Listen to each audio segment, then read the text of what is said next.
বাতিল গ্রুপ যেটা আমরা বলি ছাত্রীটা এক পর্বেই ইস্তিমা হবে। আর নবীরা দুনিয়ার মধ্যে আসিয়া দিনের মেহনত করছেন, আর এই নবীদের ওয়ারাসাত উত্তরাধিকার উলামায়ে কেরামের দ্বারাই যে তবলিগ চলতেছে এটাই তবলিগ। বাকি যে তবলিগ এটা কোনো তবলিগ না, এটা হলো মন গড়া, এটা কোনো তবলিগ না। আগে থেকে ফয়সালা করাই আছে যে মাঠটা আমাদের উলামায়ে কেরামদের তত্ত্বাবধানে থাকবে, এই হিসাবে আমরা মাঠকে তৈরি করতেছিলাম, আমরা মাঠে কাজ করতেছিলাম, আমাদের হাতেই মাঠ আছে। ওনারা আসিয়া যে মাঠকে দখল করবে, আক্রমণ করবে, এটা আমাদের কল্পনাই ছিল না।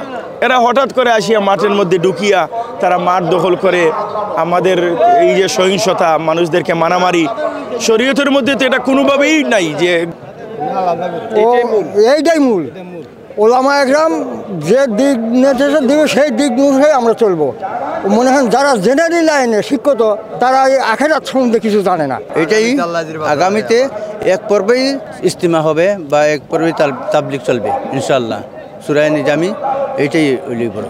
আমরা সবসময় চাই যে আলেম ওলামাদের সাথে থাকবো, তাদের বিপদে আপদে সবসময় তাদের পাশে আছে ইনশাল্লাহ। পরে আরেকটা এটা হলো যে বাতিল গ্রুপ যেটা আমরা বলি ছাত্রীটা, এই বাতিল গ্রুপ এর একটা হবে। আমরা চাই যে সরকারের কাছে যে বাতিল কোনো গ্রুপ না থাকুক। আমরা সবসময় চাই যে আলেম ওলামাদের সাথে আমরা থাকবো, আলেম ওলামাদের গ্রুপটাই আমাদের কাছে ইনশাল্লাহ।